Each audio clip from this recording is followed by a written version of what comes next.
Bismillahirrahmanirrahim. Allahumma salli wa sallim ala sayyidina Muhammad wa ala ali sayyidina Muhammad fi kulli lamhatin wa nafasin bi'adadi kulli ma'lumin lak. Qala al-musannif rahimahullahu ta'ala wa syartu asy-syaikh alladhi yasluhu an yakuna naiban li Rasulillah salawatullahi wa salamuh. Dan syaratnya seorang guru itu pantas menjadi pengganti bagi Rasulullah sallallahu alaihi wasallam. Ayyakuna adanya dia aliman adalah orang yang alim. Walakin dan tetapi la kullu alimin tidak setiap orang yang alim yasluhu pantas lil khilafati untuk menjadi seorang pengganti. Wa inni dan sesungguhnya aku ubayyinu akan menjelaskan laka kepada engkau ba'da alamatihi sebagian tanda-tandanya orang pantas menjadi pengganti baginda Nabi ala sabilil ijmal atas jalan global. Hatta la yadda'iya sehingga tidak mengaku kullu ahadin setiap orang annahu bahwasanya dia mursyidun adalah seorang mursyid. Jadi sebagaimana dijelaskan kemarin, orang itu untuk sampai kepada Allah Subhanahu wa ta'ala memerlukan kehadiran seorang pembimbing di dalam kehidupannya. Karena tanpa seorang pembimbing, kita ini tidak akan bisa sampai kepada Allah. Ada jalan yang harus dilalui, ada proses yang harus dilalui, ada mujahadah yang harus dijalani untuk sampai kepada Allah. Lah apa prosesnya, apa mujahadahnya, apa tirakatannya, apa yang perlu diperbanyak, apa yang perlu dikurangi, apa yang perlu dijauhi, apa yang perlu ditinggalkan, itu kita tidak tahu. Yang tahu adalah orang yang kenal kepada Allah. Maka kehadiran seorang guru yang membimbing muridnya itu betul-betul suatu hal yang harus bagi orang yang pengen sampai kepada Allah. Tetapi guru yang bisa mengantarkan kepada Allah itu bukan sembarang guru. Syarat yang pertama ayyakuna aliman. Syarat yang pertama orang itu boleh menjadi seorang guru itu adalah harus betul-betul alim. Betul-betul tahu syariat Allah. Betul-betul tahu apa yang dicintai Allah, apa yang dilarang oleh Allah, apa yang dibenci, apa yang disukai, itu harus betul-betul tahu. Maka tidak mungkin seorang itu bisa menunjukkanmu kepada Allah dalam keadaan dia tidak tahu syariat. Jadi orang itu kalau mau jadi kamu angkat sebagai guru, syarat utamanya harus paham syariat. Kita kok ketemu seseorang yang ada keramatnya, ada kehebatan-kehebatannya yang di luar kebiasaan manusia, tapi dia tidak paham syariat dan tidak berpegang kepada syariat, orang seperti itu enggak boleh kamu jadikan guru. Yang pertama alim, yang kedua fanaqulu, maka aku mengatakan man orang, barang siapa yu'ridu yang dia berpaling an hubbid dunya dari cinta kepada dunia wa hubbil jahi dan cinta kepada kehormatan wa kana dan dia qad taba'a dia telah mengikuti li syakhsin kepada seseorang basirin yang sangat dalam ilmunya Tatasalsalu yang bersambung-sambung, mutaba'atuhu mutaba'ahnya, ila sayyidil mursalin sallallahu alaihi wasallam, kepada baginda Nabi Muhammad sallallahu alaihi wasallam. Wa kana, dan dia muhsinan, sangat membaiki, riyadata nafsihi, latihan dirinya, biqillatil akli, dengan sedikit makan, wal qauli, dan sedikit ngomong, wan naumi, dan sedikit tidur, wa kathratis sholawati, dan memperbanyak salat, was sadaqati, dan sedekah, was shaumi, dan puasa. Wa kana, dan adalah orang tersebut, bimutaba'atihi, dengan olehnya mengikuti dia, dzalika syaikhul basira, syekh tersebut yang sangat dalam pemahamannya, dia ja'ilan, menjadikan, mahasinal akhlaqi, akhlak-akhlak yang baik, lahu, baginya, siratan, sebagai perilaku kehidupan. Kasobri, seperti sabar, wasyukri, dan syukur, wa tawakkuli, dan tawakal, bergantung kepada Allah, wal yakini, dan mantap imannya kepada Allah, wal qanaati, dan qanaah, menerima pembagian Allah, puas dengan pembagian Allah, wa tuma'ninatin nafsi, dan ketenangan jiwa, wal hilmi, dan penyantun. Hilm itu suatu sifat yang mana orang itu tidak langsung meluap emosinya ketika dia melihat sesuatu yang tidak cocok kepada dia. Itu namanya hilm. Wat tawadhu'i, dan tawadhu'. Wal ilmi, dan ilmu, wasidqi, dan jujur, wal haya'i, dan malu, wal wafa'i, dan wafa, menepati janji, wal waqari, dan tenang, wasukuni, dan tenang, wat ta'anni, dan tidak tergesa-gesa, wa amthaliha, dan yang sejenis dengan hal-hal tersebut. Fahuwa, maka kalau ketemu dengan orang yang memiliki sifat di atas, idzan, kalau begitu, orang tersebut, nurun, adalah cahaya, min anwarin Nabi sallallahu alaihi wasallam, dari cipratan cahaya-cahaya baginda Nabi Muhammad sallallahu alaihi wasallam, yasluhu, yang pantas, lil iqtidai, untuk diikuti, bihi, dengannya. Walakinna wujuda mithlihi, tetapi keberadaan guru yang seperti itu, nadirun, sangat langka. Azu, lebih langka, minal kibritil ahmar, melebihi belerang yang warnanya merah. Allahu Akbar. Jadi orang itu untuk sampai kepada Allah harus punya guru. Tapi guru yang bagaimana? Yang pertama, guru yang alim. Kemudian yang kedua, guru itu harus tidak cinta kepada dunia. Dan guru itu tidak cinta kepada kehormatan. Dan yang ketiga, ini paling penting, wa kana qattaba'a li syaikhin basirin tatasalsalu mutaba'atuhu ila sayyidil mursalin. Guru tersebut punya guru lagi, punya guru lagi, punya guru lagi, yang sambung sampai baginda Nabi Muhammad sallallahu alaihi wasallam. Jadi orang itu kalau mau ngangkat seseorang jadi guru, itu dia harus alim, kemudian enggak boleh cinta dunia, kemudian enggak cinta kehormatan, kemudian sanad ilmunya itu nyambung sampai Kanjeng Nabi. Dan ini paling penting. Di dalam mencari seorang guru itu harus engkau pastikan gurumu itu punya guru sampai Kanjeng Nabi.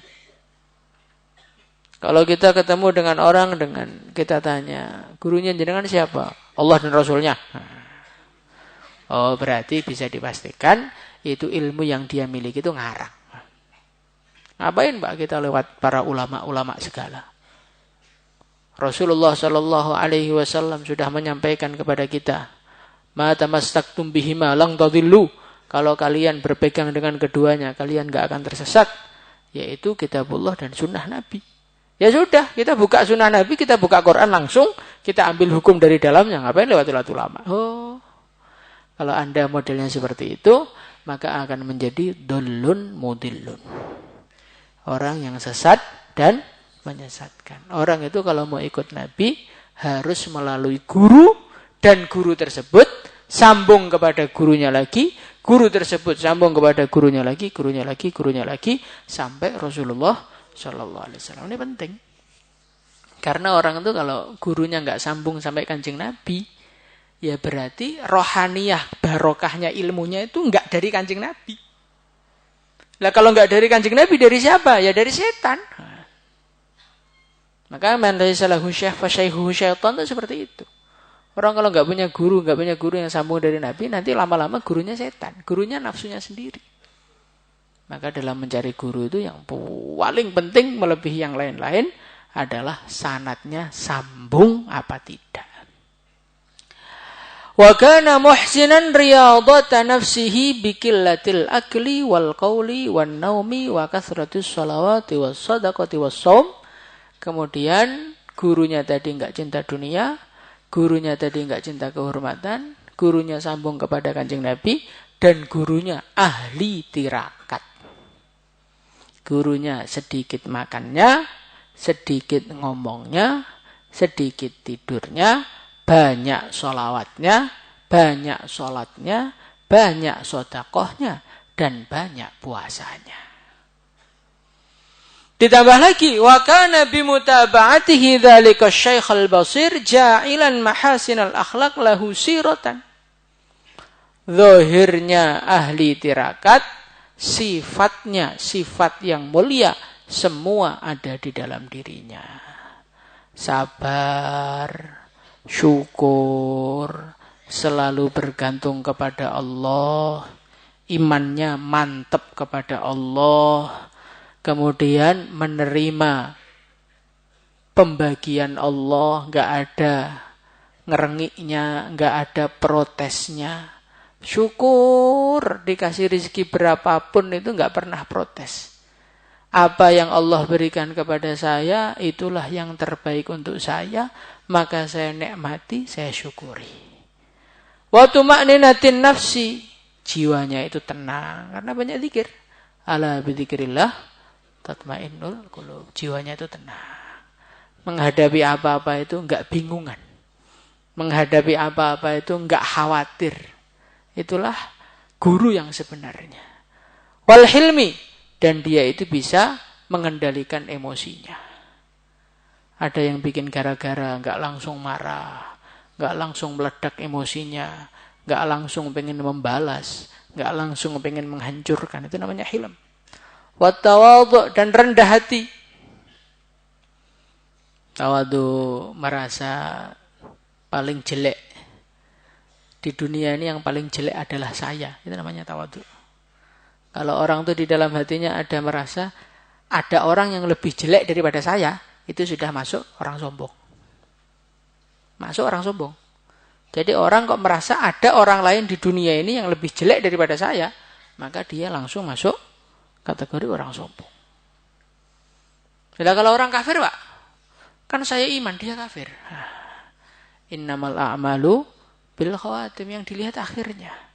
Anda yakin sampai mati kamu iman? Dan kamu yakin orang kafir tadi sampai mati dia kafir terus? Mungkin saja besok dia iman, Anda yang kafir, naudzubillah. Maka orang itu harus tawadhu, merasa paling jelek di seluruh dunia. Itu yang paling jelek siapa? Saya. Nah, itu namanya tawadhu yang sebenarnya. Wal ilmi, dirinya dihiasi dengan ilmu. Wasidqi, dihiasi dengan kejujuran. Wal wafai, dan menepati janji. Janjinya mondok 10 tahun ya 10 tahun.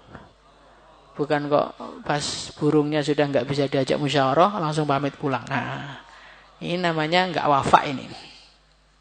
Wal waqari, dan tenang, wasukuni, dan tenang, watta'ani, dan tidak tergesa-gesa.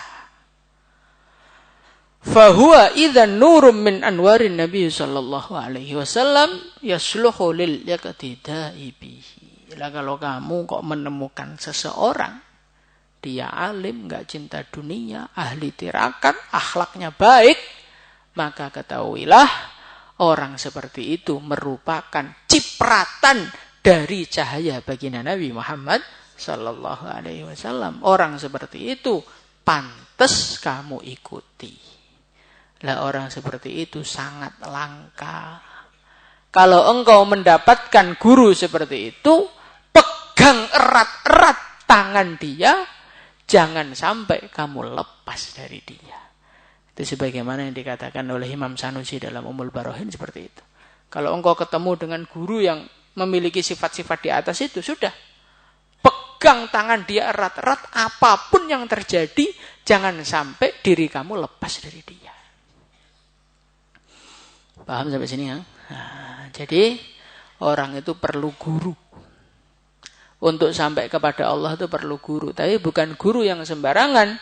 Guru yang betul-betul istimewa.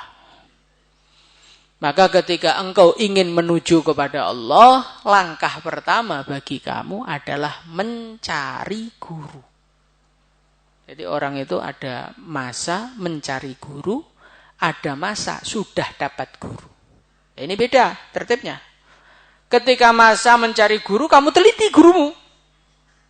Cari orang yang paling istimewa menurut engkau. Sebelum mengangkat orang jadi guru, dicek dulu. Ini orang ini layak apa enggak? Syariatnya bagaimana? Muamalahnya bagaimana? Muasyarahnya bagaimana? Ketakwaannya kepada Allah bagaimana? Caranya dia menyikapi yang haram bagaimana? Itu ketika kita masa pencarian guru. Jadi kalau masa pencarian guru, memang guru itu harus kita lihat betul. Dia ini orang soleh apa tidak? Karena kalau kita di dalam masa pencarian kita tidak teliti, na'udzubillah kita nanti malah akan dapat seorang guru yang salah. Akhirnya guru itu bukan mengantarkanmu kepada Allah, tapi mengantarkanmu kepada murka Allah. Inilah yang terjadi masalah. Maka di dalam masa pencarian, carilah guru dengan seteliti mungkin. Dilihat zahirnya, dilihat akhlaknya, dilihat kesehariannya. Yang paling mudah dilihat dia itu berpegang kepada syariat apa tidak. Ini kunci pertama. Karena kita ini kan makhluk, kan? Kita ini makhluk yang lemah. Nahnu nahkumu bidzawahir. Kita hanya bisa melihat zahir. Batin itu kita nggak bisa lihat. Hatinya ikhlas apa tidak. Apakah dia itu pura-pura apa karena Allah betul. Kita nggak bisa lihat. Maka kita hanya bisa menghukumi zahirnya saja. Zahirnya itu kepada syariat itu bagaimana? Kalau seorang guru, kok dia ini menjaga jarak dengan wanita yang bukan mahramnya, tidak mau melihat, tidak mau berhubungan. Kalau ngomong dari satir, oh berarti dia pegang syariat. Kalau seorang guru, kok dia ini ketika mendapatkan hadiah uang dicek dulu. Uang ini datangnya dari siapa? Dari orang soleh apa tidak? Duitnya halal apa tidak? Kemudian yang memberikan tujuannya apa? Enggak langsung menerima. Oh berarti dia pegang sama syariat. Kalau urusan utang piutang, cari yang bersyariat. Tidak mencari bank konvensional. Oh berarti ini bersyariat. Muamalahnya, muasyarahnya bagaimana? Kepada orang sekitarnya bagaimana? Kepada keluarganya bagaimana? Kepada santri-santrinya bagaimana? Kepada tamu-tamunya bagaimana? Nah ini dalam masa pencarian itu harus kita cek semua. Supaya kita tidak salah di dalam mengangkat guru. Nah ketika seorang sudah fase menentukan, oh fulan ini menurut saya sudah pas. Maka langkah selanjutnya adalah mengangkat dia sebagai guru. Kalau sudah mengangkat sebagai guru, maka di situ kita nggak boleh ngecek guru kita lagi. Beda Kang, pencarian sama pengangkatan. Kalau pencarian, itu kita harus cek betul, cari yang paling baik. Kalau sudah mengangkat, maka yang paling kita kedepankan adalah husnudzon. Tetapi husnudzon itu dimulai setelah kamu ngangkat guru. Kalau belum ngangkat guru, kamu cek dulu. Nah, disinilah kesalahan orang. Asal ngangkat guru, ketika gurunya sudah diangkat, dia nggak cocok, terus suudzon sama gurunya. Nah, ini yang masalah.